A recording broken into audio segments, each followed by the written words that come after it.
Sir সহ আমাদের যাদের আত্মীয় স্বজন পাড়া প্রতিবেশী মা বাবা ভাই বোন বন্ধু বান্ধব উস্তাদ শিক্ষক কেউ আজাদ তাদের মধ্যে যারা আজাদ বিভিন্ন রূপের জীবিত অন্ধকার কবরে আছে মহান রবের কাছে সবার আত্মার মাগফিরাত কামনা করছি।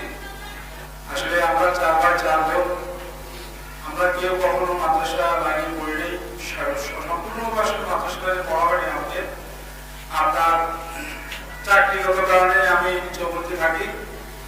তো আসলে আমার সহকর্মী ঐকান্তিক ধর্মবিরোধী এবং প্রচেষ্টার কারণেই আসলে আমরা সম্মিলিতভাবে সিদ্ধান্ত নিয়েছি যে বাচ্চাদেরকে মাদ্রাসায় পড়াবো। সেই সূত্র ধরেই আমার মেয়েটা চৌমনি পৌরপাড় সংলগ্ন জনাব মোহাম্মদ আবুল কাসেম সাহেবের প্রতিষ্ঠিত কাসেম মাদ্রাসা থেকে নুরানি শেষ করার পরে আসলে আমরা পারিবারিকভাবে বিভিন্ন সমস্যার সম্মুখীন হই।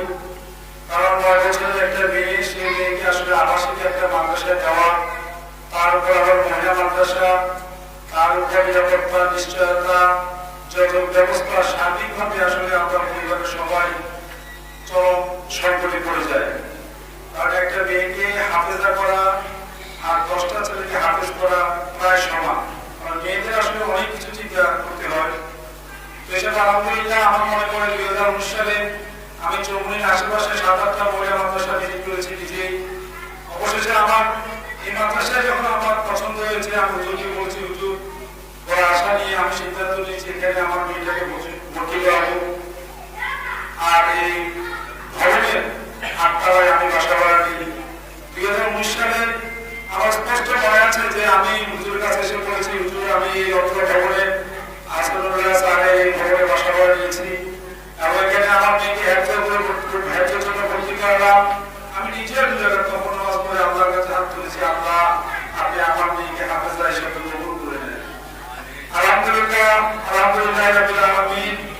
আজকে আমার মেয়ে হাফেজা হয়েছে। আমার মেয়ের সাথে আরো অনেকেই এই প্রোগ্রামে 5টা জন হাফেজা হয়েছে। আসলে মাদ্রাসার বড় হুজুর, ম্যাডাম, শিক্ষক শিক্ষিকা সবাইকে আমরা আন্তরিকভাবে অভিনন্দন জানাই। আপনারা যে অক্লান্ত পরিশ্রম করেছেন, সেই অক্লান্ত পরিশ্রমের জন্য বিশ্বনবী মুহাম্মদ ইসলামের কয়েকটা হাদিস দিয়ে আমি শেষ করতে যাচ্ছি। নবী ইসলাম বলেছেন যে কোরআনের অভিনবত্ব কখনো শেষ হবে না।